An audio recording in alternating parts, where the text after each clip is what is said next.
Welcome to veggies kitchen. ఈరోజు మనము grilled sandwich ఎలా తయారు చేయాలో నేర్చుకుందాం.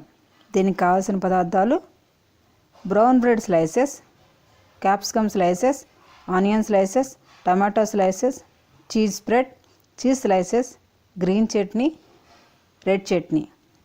దీన్ని తయారు చేయడానికి ముందుగా మనము ఒక బ్రెడ్ స్లైస్ తీసుకుని దాని మీద చీజ్ స్ప్రెడ్ని వీడియోలో చూపించిన విధంగా స్ప్రెడ్ చేసుకోవాలి.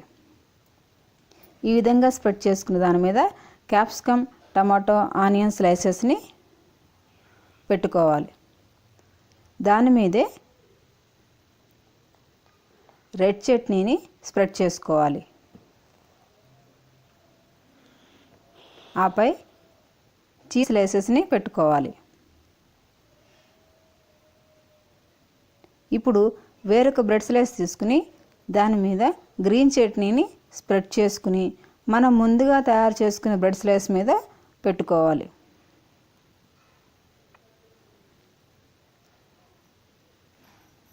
ఈ విధంగా తయారు చేసుకున్న తర్వాత ఈ శాండ్విచ్ల్ని మనము టోస్టర్లో టోస్ట్ చేసుకోవాలి.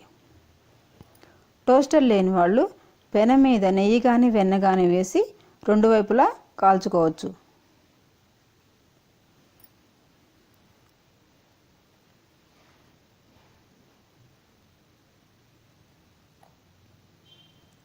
టోస్ట్ అయినాయి కదా, ఇప్పుడు మనం వీటిని వేరొక ప్లేట్లోకి తీసుకుందాం. టేస్టీగా ఉండే గ్రిల్డ్ శాండ్విచ్ రెడీ అయింది. మీరు కూడా ట్రై చేసి చూడండి.